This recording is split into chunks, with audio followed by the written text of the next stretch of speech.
Hai guys, thank you udah klik video ini. Jadi aku mau ajak kalian bahas tentang kasus yang dilakukan dengan orang ini gitu ya. Karena ini gila banget menurut aku. Soal apa yang udah dia lakukan ini bener-bener buat aku kaget gitu loh. Ternyata ada ya di dunia nyata kasus kayak gini tuh ada gitu loh. Ini gila banget sih menurut aku, terutama soal korbannya. Aku yakin kalian juga gak bakal percaya sih apa yang udah dilakukan dengan korban dari pelakunya ini. Karena mereka berdua ini gila banget sih menurut aku. Soal kasus ini bener-bener gila banget. Ya udah, langsung aja kita bahas kayak gimana kasusnya. Tapi kayak biasa kita ritual dulu. Jadi siapkan minuman dan cemilan kalian. Siapkan juga posisi ternyaman menurut kalian itu kayak gimana gitu ya. Jadi kalau ada santuy, ya udah, soal kasus ini yuk kita bahas.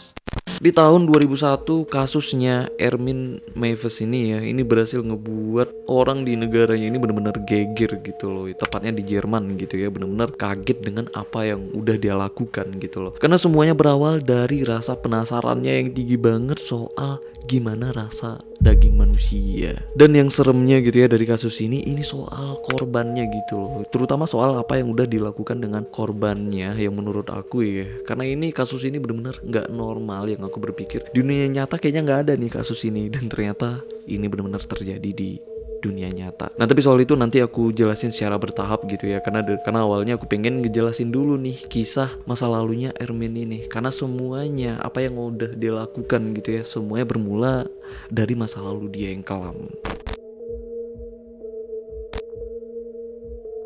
Jadi Ermin ini tinggal di kota Rothenburg ya, yang ada di Jerman. Padahal kota ini ya kota yang indah dan kelihatan aman, sejahtera gitu ya kalau kita lihat dari fotonya. Cuman sayangnya nih, aku pertama tahu kota ini karena kasus mengerikan yang dilakukan dengan Ermin ini gitu loh. Nah ternyata bukan cuma aku aja. Di tahun 2001 kasusnya ini benar-benar booming banget gitu ya, karena emang ngebuat seluruh dunia geger gitu loh dengan apa yang udah dia lakukan. Yang mana banyak juga orang tahu kotanya ini itu karena dipromosikan dengan kasus mengerikan yang udah dia lakukan gitu loh. Oke lah, kita balik lagi ke pembahasannya.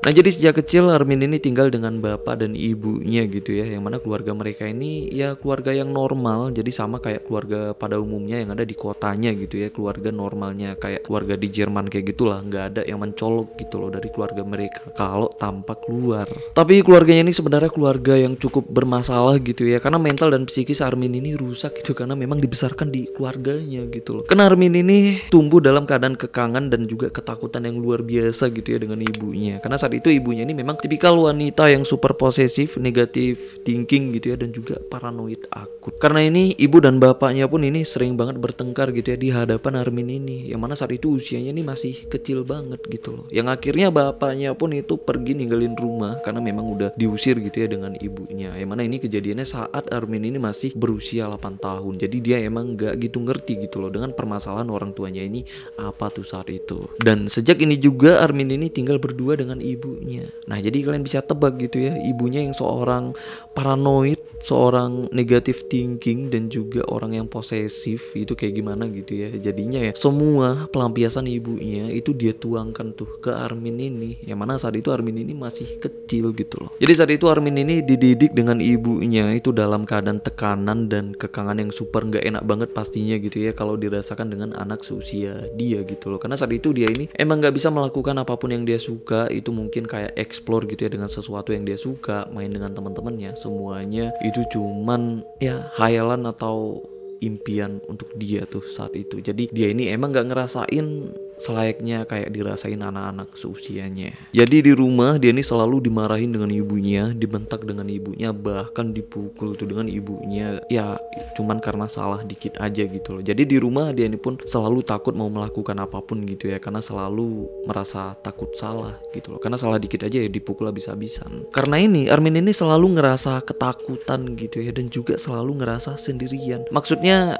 dia ini nggak pernah ngerasain pelukan untuk tempat dia berlindung gitu ya, nggak pernah ada kuping untuk yang mendengar ceritanya atau curhatnya, dan juga nggak ada kata-kata bahagia atau kata-kata menyenangkan yang harusnya dia dengar. Itu nggak pernah dia alamin sejak kecilnya. Jadinya karena ini di masa kecilnya Ermin ini sampai menciptakan teman imajinasinya yang dia namain Frank gitu loh. Yang mana dia juga itu nulis gitu ya, itu kayak menceritakan kisahnya dia ini kayak main gitu loh dengan Frank itu di hutan. Padahal itu nggak pernah dia alamin. Ya karena dia memang nggak pernah keluar dari rumah. Dia tuh selalu di rumah gitu ya, dikurung dan dikekang ibunya. Sampai akhirnya Armin ini tumbuh dengan satu keinginan yang mana dia ini pengen banget pegang kendali penuh untuk apapun itu gitu loh. Misalnya kayak dia melakukan ini, itu harus apa dan ini harus gimana. Dia pengen semuanya itu dia yang kendaliin. Nah tapi ya sesederhana itu aja dia ini memang gak pernah gitu loh ngerasain yang kayak gitu. Karena semua kendalinya itu ada di tangan ibunya yang keras.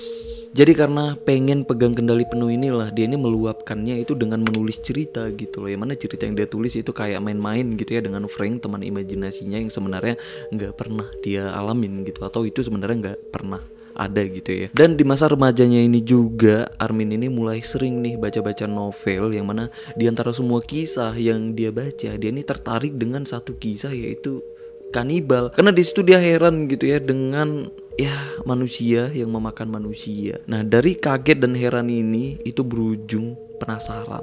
Ya penasaran kayak gimana rasa daging manusia. Nah jadi rasa penasarannya ini udah mulai muncul saat Armin ini ya sejak kecil. Jadi rasa ingin pegang kendali penuh dan juga rasa penasaran dengan daging manusia itu jadi satu. Dan disinilah mulai hidup nih, mulai muncul nih jiwa kanibalismenya si Armin ini. Sampai di masa remajanya Armin ini juga sampai ngetes gitu loh, darahnya sendiri itu rasanya kayak gimana. Dan menurut dia rasanya itu aneh tapi dia suka. Dan dari sini ya rasa penasarannya dengan daging manusia makin tinggi lagi nih penasarannya. Nah setelah Armin ini dewasa, yang mana dia emang udah gak sepenuhnya lagi gitu ya di bawah kontrol ibunya, karena saat itu ibunya pun udah tua gitu ya. Tapi bibit jiwa monsternya atau jiwa kanibalismenya udah terlanjur tumbuh tuh. Bahkan saat itu udah di fase yang mengerikan.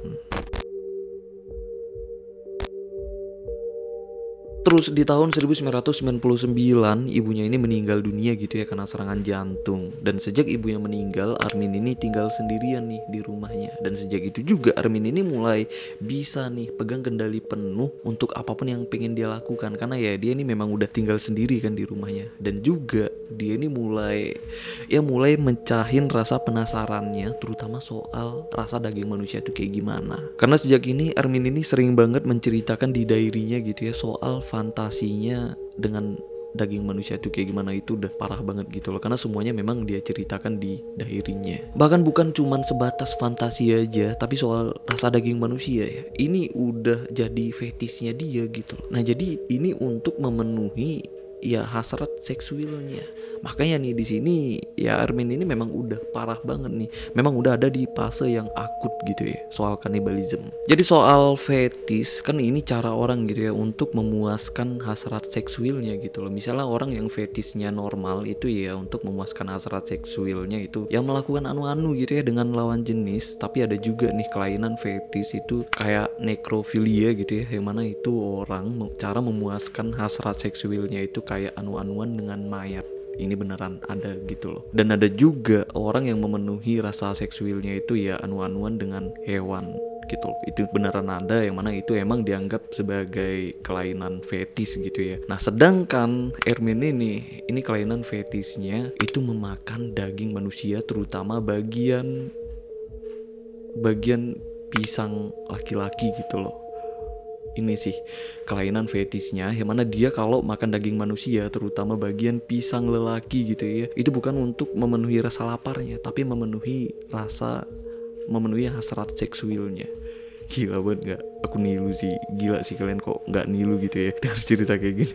Jadi karena inilah fantasi fetisnya dan juga rasa keinginannya yang pengen pegang kendali penuh gitu ya, dan juga rasa penasarannya yang tinggi banget soal rasa daging manusia itu kayak gimana, semuanya jadi satu. Yang mana setelah dia dewasa, dia memang mulai berpikir gitu ya gimana caranya untuk memenuhi atau ya fantasinya itu dibuat jadi kenyataan gitu. Yang mana dia ini pengen bener-bener makan daging manusia tuh saat itu. Nah tapi di sini Armin ini juga sadar gitu ya kalau membunuh manusia itu ya sebuah kayak melawan hukum gitu ya. Jadi dia pun tahu gitu loh. Jadi dia mikir nih putar otak gimana caranya dia bisa meluapkan hasrat seksualnya, yaitu untuk memakan bagian anunya manusia gitu ya. Tapi tanpa harus melawan hukum. Yang akhirnya dia punya ide dan dia ini ngebuat semacam situs dan forum gitu ya yang bernama The Cannibal Cafe. Yang mana situs ini emang dikhususkan untuk orang-orang yang punya fetis kanibal yang kayak dia gitu loh. Jadi dia ini mau ngumpulin orang yang sama kayak dia, yang nggak tahu mau menyalurkan hasratnya itu kemana gitu ya. Makanya nih dia ini ngebuat forum ini. Dan di situs ini gitu ya, dia ini nggak pakai nama asli, tapi di situ dia ini pakai nama samaran dengan nama Frankie. Nah, jadi kalau kalian ingat, Frank itu kan nama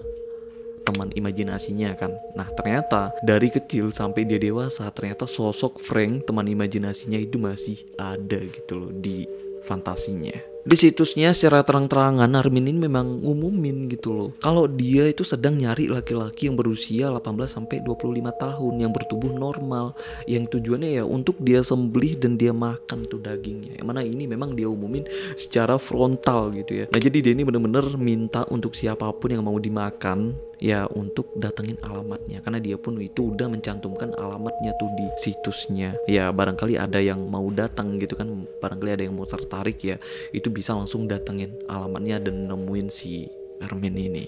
Gila nggak? Dia ini terang-terangan banget. Awalnya situsnya ini jadi bahan ketawaan orang-orang gitu loh, karena awalnya semua orang ngira kalau selera humor atau jokesnya Armin ini mengerikan. Nah, tapi nggak ada yang tahu kalau yang lebih seremnya lagi ya, ini bukan jokes, tapi ini beneran. Terus ini nih yang paling anehnya, ini soal korbannya gitu ya, yang bener-bener gak masuk akal banget menurut aku. Karena beberapa bulan kemudian setelah dia ngebuat situsnya gitu ya, yang mana ini masih di tahun 2001, ternyata ada nih seorang insinyur asal Berlin yang bernama Brandes Jürgen Armando gitu ya, mana dia ini menawarkan dirinya untuk dimakan. Dan di situ juga Brandes ini udah bersedia untuk disembelih dan dimakan dengan Armin ini. Gila nggak? Brandes ini pun ternyata emang bener-bener serius, dan dia pun emang mendatangi alamat Armin gitu ya untuk ketemu di rumahnya yang ada di kota Rothenburg, yang emang bener-bener menawarkan diri. Jadi ya Armin pun itu dengan semangat itu langsung mempersiapkan semuanya gitu ya. Yang mana awalnya setelah Brandes ini nyampe, ya Brandes ini dikasih 20 pil tidur supaya Brandes ini tuh yang sebagai korbannya gitu ya itu nggak sadarkan diri. Nah, setelah dia pingsan, jadi Brandes ini dipindahin ke bathtub yang juga udah disiapkan nih dengan Armin. Nah, setelah itu barulah dia ini memulai eksekusinya. Jadi bagian anunya Brandes ya, itu bagian pisangnya Brandes, bagian yang pertama kali itu dia potong, karena itu emang inti untuk memuaskan hasrat seksualnya Armin ini untuk dia makan. Dimana pas dia potong itunya juga, ya itu Brandes ini masih dalam keadaan hidup, belum meninggal. Terus yang makin anehnya lagi menurut aku nih ya, ternyata Brandes juga yang sebagai korbannya itu punya fetis yang sama juga dengan Armin ini. Karena menurut dari artikel yang aku baca, ternyata Brandes juga itu ikut loh untuk makan bagian potongan anunya sendiri cuman 1 gigitan. Karena setelah itu Brandes itu udah gak sanggup lagi gitu ya untuk melanjutkan, karena dia ini akhirnya meninggal ya karena kehabisan darah. Gimana nih menurut kalian soal mereka berdua ini? Ya semoga cemilan kalian udah habis gitu ya, dan semoga kalian gak ada yang sedang makan, atau kalau justru kalian nafsu makan enak jadi makin naik karena dengar cerita kayak gini. Jadi semua itu dia lakukan atau dia eksekusi itu selama 4 jam gitu ya, dan semua aktivitas eksekusinya untuk memotong bagian tubuhnya Brandes itu semuanya direkam dalam bentuk video loh. Dimana videonya pun itu dia publish di situs dan forumnya gitu ya, untuk menunjukkan ke orang-orang gitu loh kalau ya soal situsnya ini bener-bener gitu loh, bukan cuman sebatas jokes. Yang mana saat itu dia juga nganggapnya kalau itu nggak melanggar hukum gitu ya, karena ya apa yang udah dia lakukan itu memang ada persetujuan dari korbannya si Brandes ini. Nah, jadi menurut dia itu nggak melanggar hukum, makanya dia ini berani polos-polos aja gitu loh nge-publish videonya di situsnya. Tapi sekarang videonya udah nggak ada, mungkin kalau kalian pengen lihat nggak bakal ketemu juga gitu ya. Tapi kalaupun ada aku nggak bakal tunjukin, karena memang videonya itu kalaupun ada ya itu pastinya nggak layak tonton banget sih, karena itu memang ngeri banget. Biarpun dia udah nge-publish videonya itu secara terang-terangan ke situsnya gitu ya, dan juga ke forumnya, tapi saat itu Armin ini nggak langsung ditangkap. Karena saat itu ya pengguna internet atau internet zaman itu nggak kayak internet zaman sekarang gitu ya. Karena di zaman itu atau internet di tahun 2021 di tahun 2001 itu nggak semua orang kan pengguna internet, jadi ya sepi gitu loh internetnya, dan orang yang nonton videonya pun saat itu mungkin belum ada. Makanya belum ada yang lapor dan nggak ada yang tahu gitu loh kalau video itu memang udah dia publish, atau kalaupun ada orang yang lihat itu maksudnya nggak sesignifikan kayak sekarang gitu ya. Kalau misalnya sekarang ada orang yang nge-publish video begituan asli ke internet, itu memang langsung kena sih ya, kecuali mungkin ke deep web atau semacamnya gitu ya. Jadinya selama 10 bulan ke depan Armin ini itu secara aktif memang makan daging Brandes itu sampai habis gitu ya. Jadi ya dia ini sampai potong-potong seluruh dagingnya dan dia stok juga gitu loh, dia taruh di freezer, yang akhirnya di bulan Desember di tahun 2001 barulah Armin ini ketangkap. Nah, jadi soal ini awalnya aku masih bingung gitu ya dengan korbannya si Brandes ini, kenapa justru dia yang mau dan siap gitu loh menyerahkan nyawa dan tubuhnya untuk dimakan dengan si Ermin ini, yang mana ini orang yang nggak dia kenal gitu loh. Emang dasar pikiran ini apa gitu loh, kenapa dia ini mau ngelakuin ini semua. Nah, ternyata ya menurut dari artikelnya, ternyata Brandes ini punya pacar sebelumnya gitu ya yang bernama Bettina, yang mana di sini pacarnya ini memang mengakui gitu loh sebelumnya kalau dia ini memang hidup normal dengan Brandes, ya normal secara seksual juga sebelumnya. Terus akhirnya mereka ini pisah gitu ya karena Brandes ini memang udah ngungkapin ke pacarnya gitu loh kalau dia ternyata suka dengan sesama cowok. Nah, terus setelah ini Brandes pun itu udah mulai berantakan banget hidupnya gitu ya, dan dia pun itu udah kuat banget tuh keinginannya untuk menghancurkan hidupnya sendiri ya. Udah beberapa kali gitu loh berusaha untuk bunuh diri. Karena sejak itu Brandes ini emang udah hidup sendirian gitu loh selama bertahun-tahun, dan keadaan frustasi yang tingkat tinggi gitu ya, sampai dia ini emang pengen bunuh diri itu cuman karena alasan gak kuat hidup sendirian, karena emang gak ada yang bisa terima kelainan seksualnya dia gitu loh. Apalagi ibunya Brandes juga itu emang meninggal karena bundir. Jadi inilah yang ngedorong dia ini pengen banget bundir tuh saat itu, karena dia ngerasa hidupnya itu udah hancur sehancur-hancurnya. Makanya di saat Brandes ini ngeliat situsnya Armin, dia ini langsung tertarik gitu loh, karena tujuan dan keinginan Brandes ini itu cuman pengen mati gitu ya. Apalagi Armin juga itu udah berjanji akan menemani Brandes ini sampai mati, tapi dengan syarat Brandes itu harus ikhlas gitu loh kalau tubuhnya dimakan dengan Armin ini. Dan Brandes pun pastinya setuju karena menurut dia ini pilihan terbaik gitu loh, karena dia emang pengen bundir. Jadi kalau bundir sendirian ya matinya sendirian kan, tapi kalau dia ngikutin rulesnya Ermin gitu ya, atau ngikutin apa yang dia mau Ermin, ya matinya ini ditemanin dengan Ermin. Apalagi Ermin laki-laki sedangkan Brandes ini ya laki-laki pecinta laki-laki, jadi ini nilai sempurna banget untuk si Brandes. Nah, jadi ini ya pas banget untuk mereka berdua saat itu. Jadi Brandes ini pastinya merasa diuntungkan gitu ya, dan Ermin juga merasa diuntungkan karena bisa memakan bagian anunya laki-laki gitu loh, karena itu emang hasrat seksualnya sejak dulu, dan juga dia ini bisa memecahkan rasa penasarannya yang emang udah dia pendam sejak kecil gitu ya, gimana rasa daging manusia. Jadi ya ini kayak mutualisme nih untuk dua orang aneh kayak gini. Jadi inilah alasannya kenapa mereka berdua segila ini gitu ya, terutama soal Brandes, kenapa dia ini mau gitu loh, yang menawarkan dirinya, menawarkan nyawanya untuk memenuhi hasrat seksualnya si Ermin yang sebenarnya bukan orang yang dia kenal. Ternyata alasannya ya ini. Jadi setelah Ermin ini melakukan ini semua gitu ya, bahkan cara dia mengeksekusi Brandes pun itu semuanya dia rekam, dan videonya pun memang dia publish ke situsnya. Akhirnya di bulan Desember di tahun 2001 Ermin ini ditangkap polisi di rumahnya gitu ya, karena setelah 10 bulan dia ngelakuin kayak tadi, akhirnya ada nih salah satu pengunjung situsnya ngeliat videonya gitu loh, dan bener-bener kaget karena awalnya mereka semua ngira kalau ya itu tuh awalnya cuma sebatas joke, dan ternyata emang bener-bener nih dia lakuin. Akhirnya pengunjung situsnya pun ini ngelapor situsnya ini ke kepolisian Jerman gitu ya, dan dengan gampangnya polisi pun itu langsung nangkap Ermin di rumahnya. Karena di situsnya Ermin ini memang cantumin alamat aslinya, alamat rumahnya gitu ya, karena dia ngira perbuatan ini tuh nggak melanggar hukum gitu loh. Karena emang di videonya di situ memang ada rekaman kalau Ermin itu menyatakan udah siap untuk melakukan itu semua. Jadi menurut dia ini nggak melanggar hukum ya, tapi tetap aja gitu ya, ini udah melanggar hukum karena udah menghilangkan nyawa orang lain gitu loh, apapun itu alasannya. Pas polisi menggeledah rumahnya Ermin ini, polisi pun itu emang nemuin sisa stok daging Brandes gitu loh yang dia simpan di freezernya. Dan di sini polisi pun itu benar-benar kaget gitu ya, dan ngerasa jijik, dan banyak juga tuh para penyelidik yang mual sampai muntah gitu loh ngeliat daging Brandes yang dia simpan di freezernya. Dan berita soal kasus Ermin ini pun di sini mulai ter-up gitu ya ke seluruh Jerman, menyebar ke seluruh Jerman dan juga ke seluruh dunia gitu loh, karena semuanya memang kaget dengan apa yang udah dilakukan Ermin ini bener-bener gila banget ya ngebuat semua orang itu nggak habis pikir gitu loh, terutama soal korbannya kan si Brandes. Karena ini Ermin ini ditahan dan menjalani proses pengadilan yang cukup panjang gitu ya. Karena pas itu Ermin ini dapat pembelaan yang unik banget nih, yang mana di salah satu rekaman videonya yang emang ada pengakuan Brandes gitu ya, yang mana di situ Ermin ini emang sempat nanya nih ke Brandes ini pas Brandes ini masih hidup gitu ya, sebelum dia ini ngelakuin aksinya. Yang mana di situ dia ini nanya 3 pertanyaan dengan Brandes kayak gini. Apakah kamu siap untuk aku sembelih? Apakah kamu siap kehilangan nyawa? Apa kamu mengizinkan aku memakan dagingmu?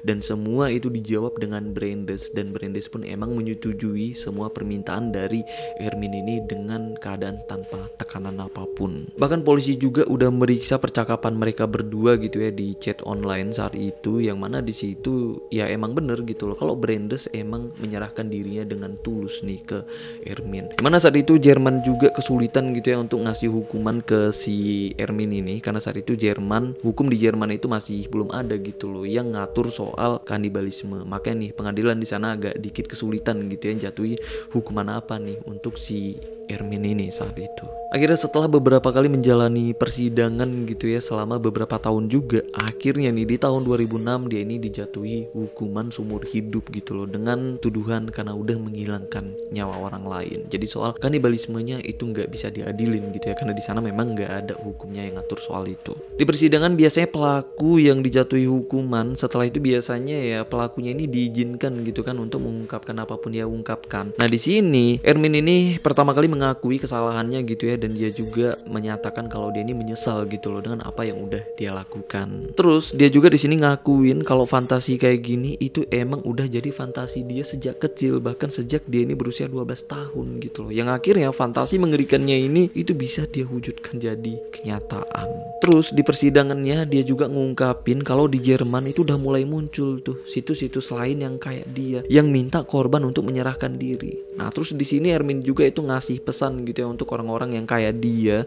yang punya fantasi dan gairah seksual yang kayak dia gitu ya, itu harus pergi berobat. Itu maksudnya untuk penanganan psikiater gitu ya, supaya nggak separah kayak dia gitu loh maksudnya. Karena katanya juga nih ya, kalau saat itu di Jerman itu emang ada sekitar 800 orang tuh yang kayak dia. Nah kenapa dia tahu ya, karena dia ini emang punya forum dan situs yang dikhususkan untuk kanibal kan. Makanya dia ini tahu, berarti dia ini emang udah punya kenalan lain yang kayak dia, yang mungkin ada orang kan yang mungkin udah jadi target nextnya gitu tapi nggak jadi ya, karena dia ini memang udah ketangkap duluan kan setelah dia ini ngelakukan dengan si Brandes itu tadi. Nah tapi soal situs yang lainnya itu nggak tahu gitu ya, apakah sampai sekarang situsnya ini masih ada atau kayak gimana, ini aku nggak tahu, aku nggak nemu informasinya juga. Tapi ya semoga jangan ada lagi lah situs-situs kayak gitu. Tapi kayaknya kalau sekarang di internet yang kayak sekarang kayaknya ya situs-situs kayak gitu itu pasti ke filter gitu ya, dan juga kesortir lah dengan sistem gitu, kecuali ya mereka ini bisa bikinnya itu di deep web atau dark web mungkin ya. Kalau di sana mungkin nggak begitu masalah sih, karena memang agak sulit gitu ya untuk diakses kebanyakan orang, karena kan cuman orang-orang tertentu yang bisa dan mau gitu loh mengakses internet ke sana. Jadi inilah kasus Ermin yang menurut aku ini kasusnya gila banget gitu ya, terutama soal korbannya si Brandes yang emang siap gitu loh ya untuk dimakan. Yang menurut aku ini gila banget sih dan nggak masuk akal banget, tapi ini benar-benar terjadi di dunia nyata. Nah tapi soal kanibal kayak gini sebenarnya nggak cuman si Ermin ini aja gitu ya, tapi ada juga sebelumnya dari Jepang itu kayak Issei Sagawa, yang mana dulu aku udah pernah bahas gitu ya soal Issei Sagawa. Dan Issei Sagawa juga ini kanibal dengan motif fetis gitu ya, yang mana dia ini makan daging manusia itu bukan untuk lapar gitu loh, tapi ya emang untuk memuaskan hasrat seksualnya. Ya percaya nggak percaya, itu emang kelainan fetis yang mengerikan tapi memang nyata adanya gitu loh di dunia. Ya salah satu contohnya kayak Issei Sagawa. Tapi Issei Sagawa dia itu fetisnya itu makan paha cewek gitu ya, sedangkan si Ermin ini makan bagian anunya cowok. Itu sih yang bedanya. Tapi masing-masing kanibal ini ya korbannya cuma satu. Tapi banyak sih kanibal-kanibal lain gitu ya yang korbannya banyak, tapi ya motifnya itu kebanyakan ya makan manusia itu cuman karena dendam, karena sesuatu lain hal gitu ya. Misalnya kayak bener-bener pengen makan, tapi ini bukan karena pengen makan sih yang ngerinya, karena hasrat seksual fetisnya yang benar-benar aneh dan mengerikan. gimana nih menurut kalian soal Ermin ini? Gimana pendapat kalian, komen di bawah gitu ya. Aku penasaran banget gimana pendapat kalian semua ya. Kalau aku ada salah jelasin atau salah sebut gitu ya, kalian bisa perbaikin aja di kolom komen di bawah. Kita sharing-sharing soal ini semua. Oke lah, sampai sini aja. Aku Rizky Wadiono, bye bye.